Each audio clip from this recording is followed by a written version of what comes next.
You know what it's like when you get given a challenge? We get given titles for the sermons that we do here. And I was given a bit of a challenge this time round.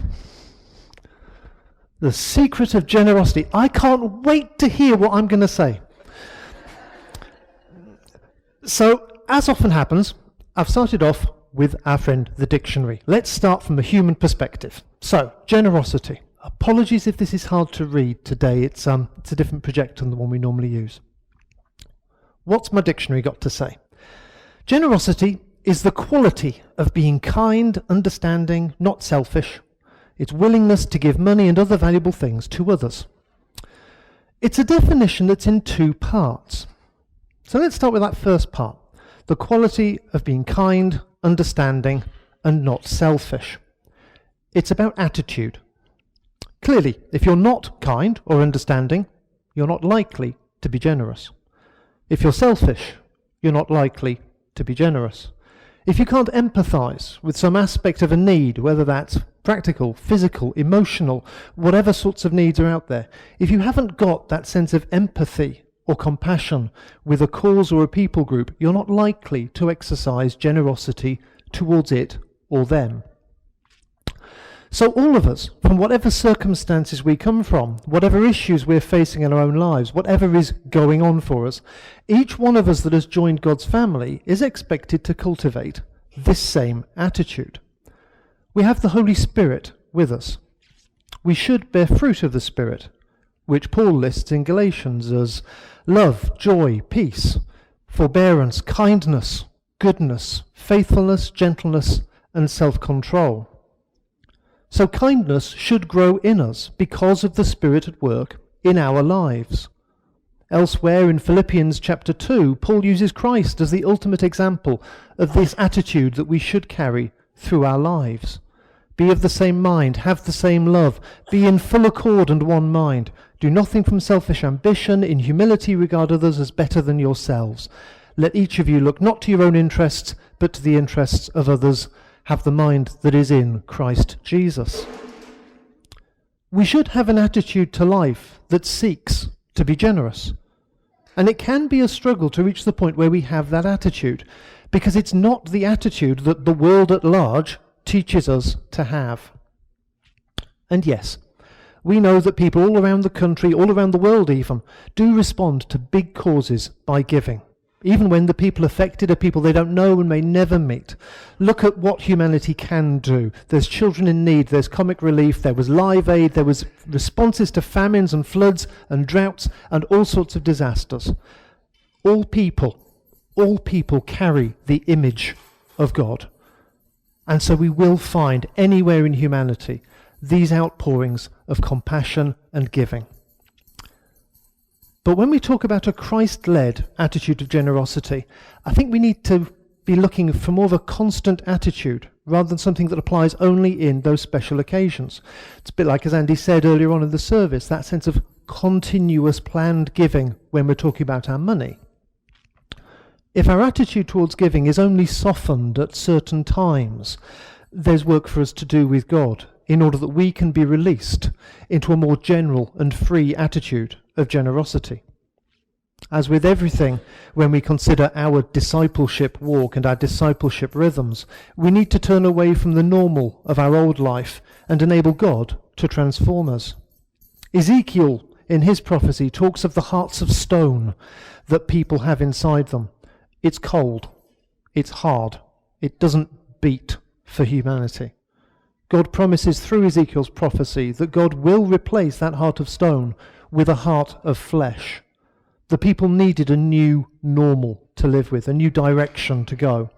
And as disciples, we will follow God's leading in God's direction, which needs us to be strong enough to turn away from old directions, old attitudes, and old approaches to life.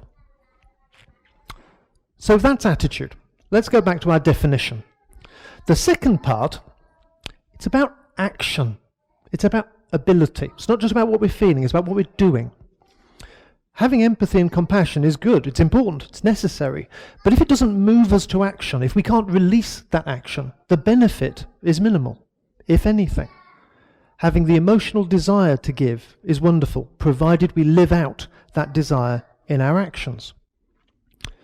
That connects nicely to the first reading we had this morning, that couple of verses about the church in Corinth.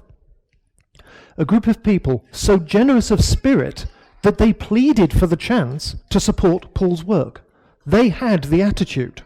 Their struggle was their ability, because they didn't have the capacity. Their overflowing joy met with extreme poverty, and the outcome was rich generosity.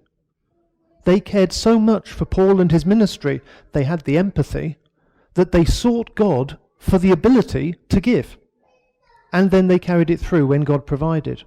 As Paul noted in verse 3, which is just after what we heard this morning, they gave as much as they were able, even beyond their ability. On the opposite end of the extreme, we've got David. He's the king. He's done a huge undertaking in building the temple, even for the king of the land, but his ability for generosity can't be compared to the poverty that we saw in Corinth. Neither are we meant to compare. And David knows this fact. In verse 2, with all my resources I have provided for the temple of my God. Verse 3, in my devotion to the temple I now give my personal treasures of gold and silver. He recognizes that he's in a very privileged position. Verse 14, everything comes from you. We have given you only what comes from your hand. I know, my God, that you test the heart and are pleased with integrity. David has the right attitude. He also recognizes that he has a great ability to be generous. And he does so. And in his case, his generosity acts as an example to the people, though nobody else is expected to measure up, keep up to the king's ability to give. But let's look at the response of the people. The people rejoiced at the willingness of their leaders, for they had given freely and wholeheartedly of the Lord. Verse 8, anyone who had precious stones gave them to the treasury of the temple of the Lord. People gave according to their ability. David's expressions gave the focus to God, which built up the people's attitude of generosity, and his actions released them to give freely from what they had. So, if the first aspect of the secret of generosity is attitude, and the second is our ability or our actions, both of these come from that human dictionary. And as I've worked through the topic over the week, I think there's a third aspect that's important, and that's what I now want to bring into play. And it layers on top of these. And the third leg is this. It's provision. It's been sitting behind all the verses that we've been talking about. It's been sitting behind what we read in both of those example readings. I just haven't tried to draw it out until now. When we gain an understanding of God's provision, we will be released from temporary generosity to a natural rhythm of generosity in all aspects of our life. The Corinthian church had the attitude, though their ability was limited by their circumstances. What did they do? They went to the source of provision. God released what was needed for them, and they honoured God in return by carrying out the giving they had asked for provision to offer to Paul. David had the attitude, and he definitely had the ability. But in his giving, he recognized that God had always been the source of that provision. Just like the Corinthian church, David was only giving what he had first received from God. So yes, we need the emotional connection to want to give. And I guess that many of us have had times in our lives when we've heard of a problem somewhere, maybe involving thousands of people on a global scale, maybe more local, maybe a family we happen to know. And there might have been times when we've heard of these problems and found there was nothing we could offer at that time. The wallet was empty. The cupboard was bare. Our diary was full. Ill health didn't permit. And there are times when our hearts will be willing, but for various reasons we don't have that ability to live out our generous intent. At those times, do we follow the example of the Corinthians? Do we at those times petition God in order that He may provide to us the very things we need in order to be generous in that situation? Do we seek God's provision in order that we can live generous lives? Do we recognize how much God has already given to us? And have we been good stewards of those things in order that we can be active in our generosity? These are tough questions, and discipleship can be tough. When we allow ourselves to be challenged, we need to ensure that the devil doesn't take an opportunity to lay a guilt on us, and that certainly is not the intention of this morning. Any challenge or correction that God needs to give us will come with clarity and with love, and not with nagging guilt.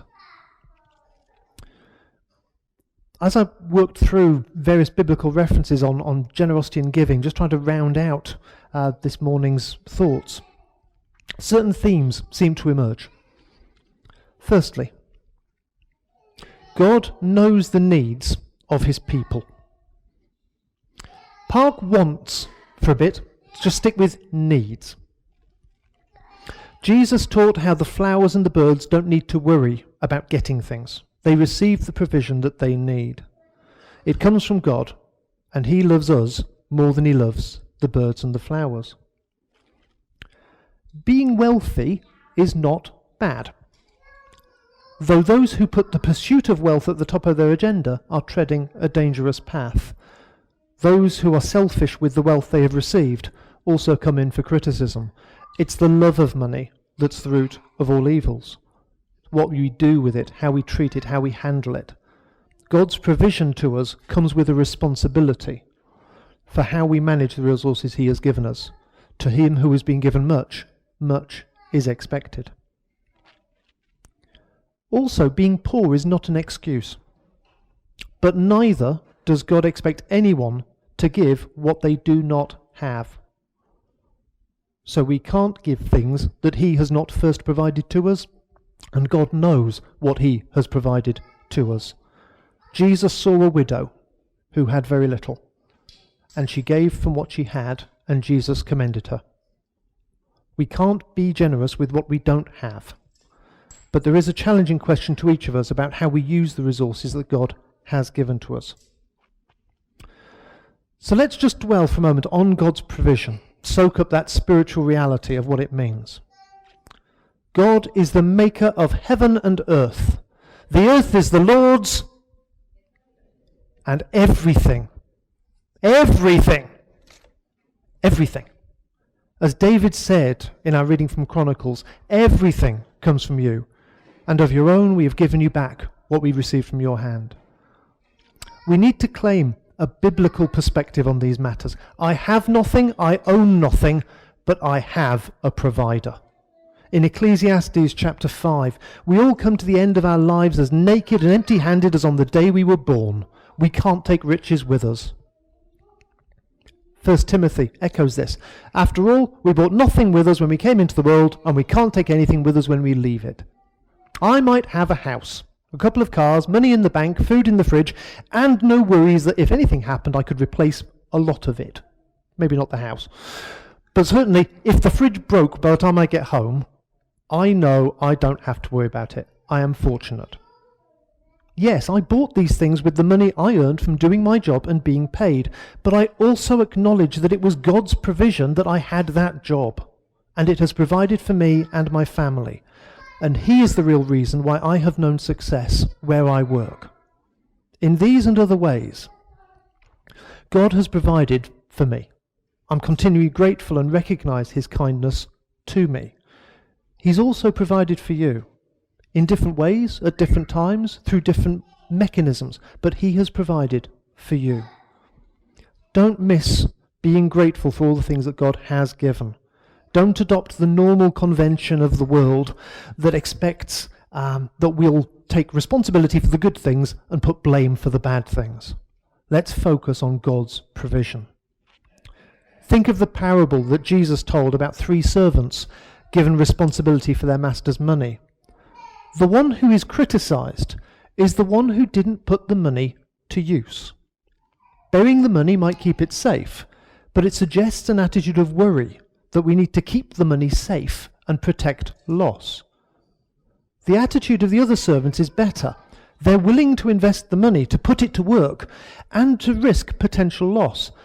But the poor steward is more afraid of losing the provision of the master than in using that provision. He's worried that the provision might run out. Read like that, the parable has similarities with the parable that Jesus told about the rich man with his full storage houses, his full barns. He decides to build bigger barns and intends to put his feet up and take it easy and have fun. Jesus infers that the man's attitude was wrong because he thought that having these things removed his obligation to work. Jesus' approach is that if you're blessed with things, you're supposed to bless others. Suppose that wealthy man had said, I will build bigger barns to store my grain, and that way I now don't need to work in my fields and I can commit 5 hours a day to the local homeless shelter. I think Jesus would have taken a different view. It's the attitude that underpins how the generosity lives out. I'm aware there's been a lot about money, and I don't want to make this about money. I certainly have nothing to do with the church's finances, and so I want to try and broaden this out into things other than money. Because the thing is, we associate generosity normally with things. And there's a potential that the devil will therefore give us guilt that says, yes, but you don't need that. You don't need so-and-so. Why about you give that away? That won't matter. Why haven't you? You're being greedy. We need to be careful of guilt. We can get knotted up. And there's also a danger of God's provision being exaggerated into an extreme prosperity teaching that suggests that God will give us any stuff that we want. I'm certainly not proposing that view. I think it's difficult to accept that God would give us any want we have when one of the fruits of the Spirit is self-control. So, let's think for a few moments about something where God's provision to absolutely every one of us is absolutely the same. Let's think about time. Today you were given 24 hours. You're choosing how to use them. Wonder what you've got planned. You were also given 24 hours yesterday. How did you use them? And importantly, how many of the leftover hours did you put into the bank to use later? We can't save it up. It's like manna that fell in the desert. You get what you need for today, and then you go to tomorrow, and it's fresh, and it's new. And we can't bank it, we can't save it up, we can't reserve it, we can't get greedy with it.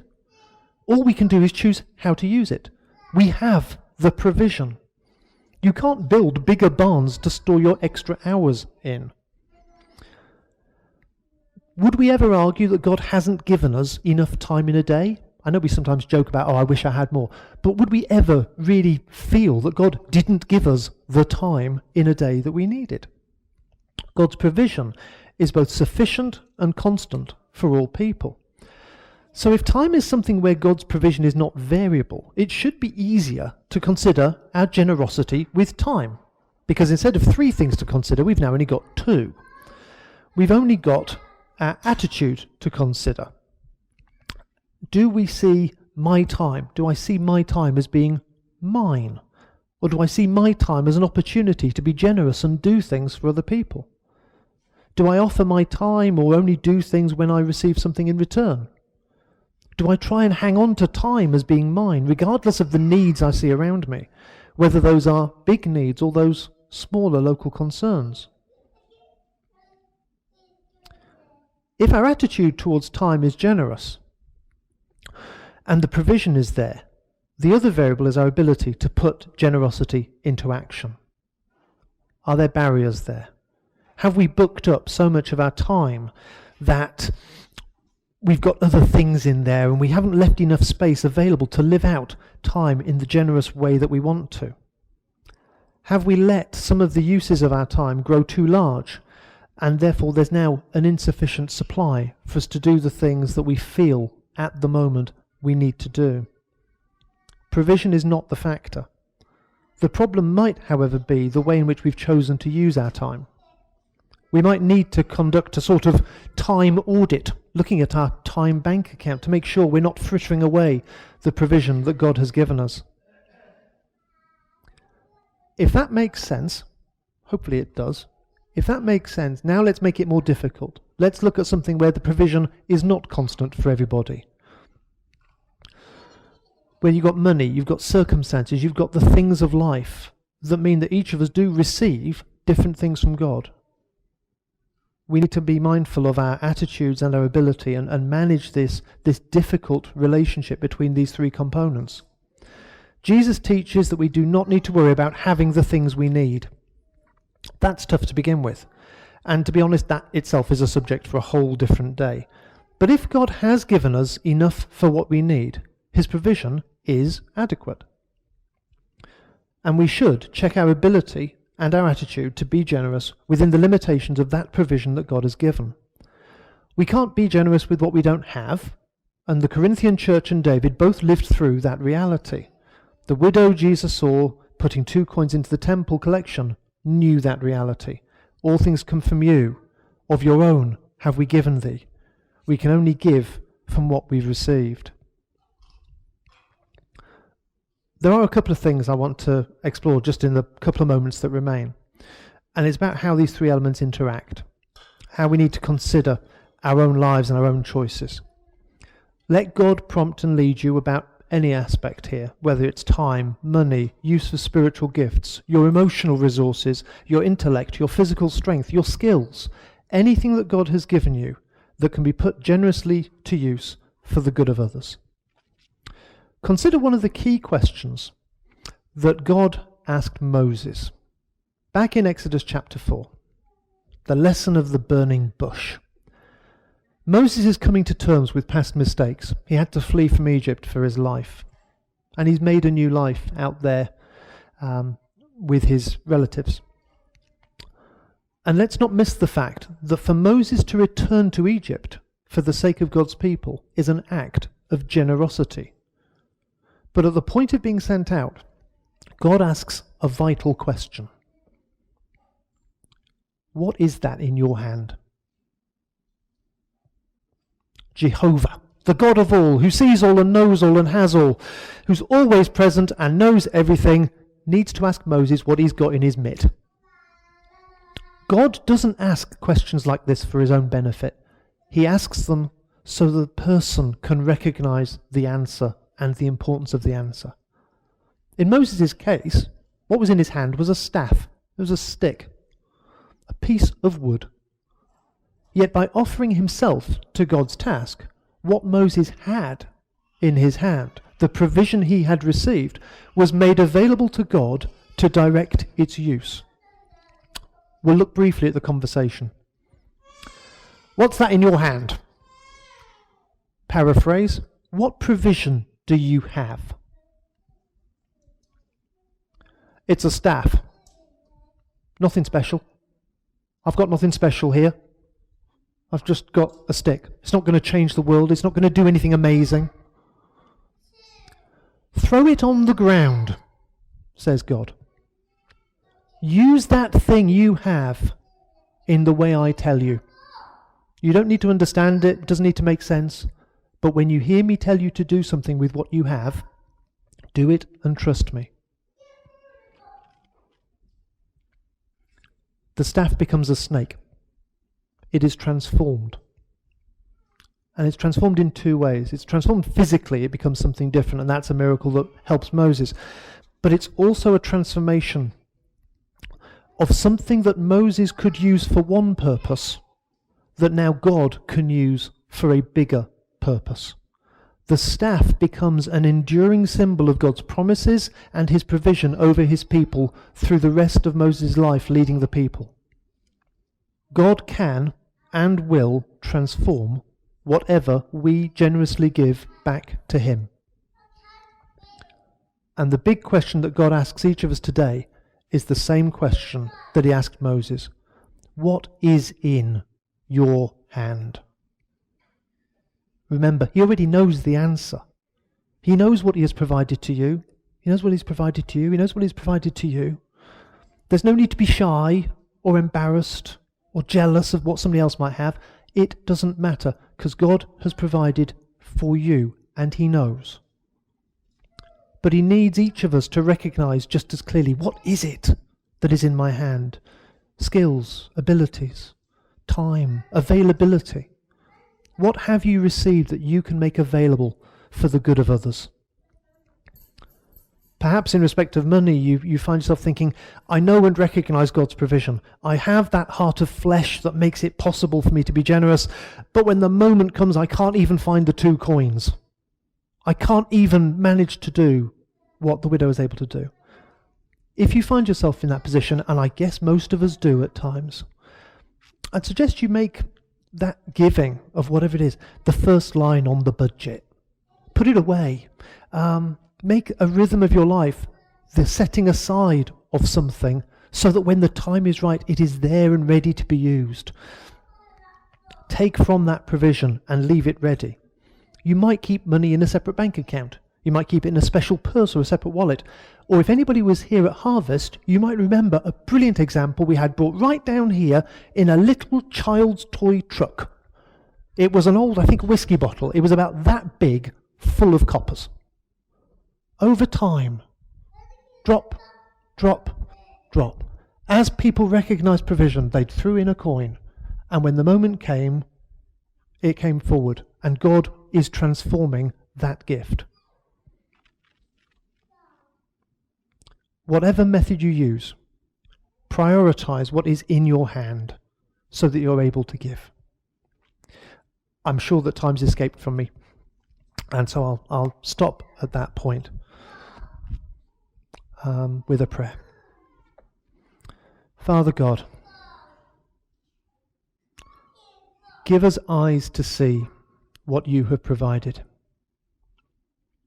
Help us in our attitudes to take on that ready willingness, that heart of flesh. Help us to ready ourselves and make the decisions of our actions and our ability to give, and help us to build that natural rhythm. Thank you for whatever you have given to our hands, and give us wisdom and clarity in how we use them for your name and your glory. Amen.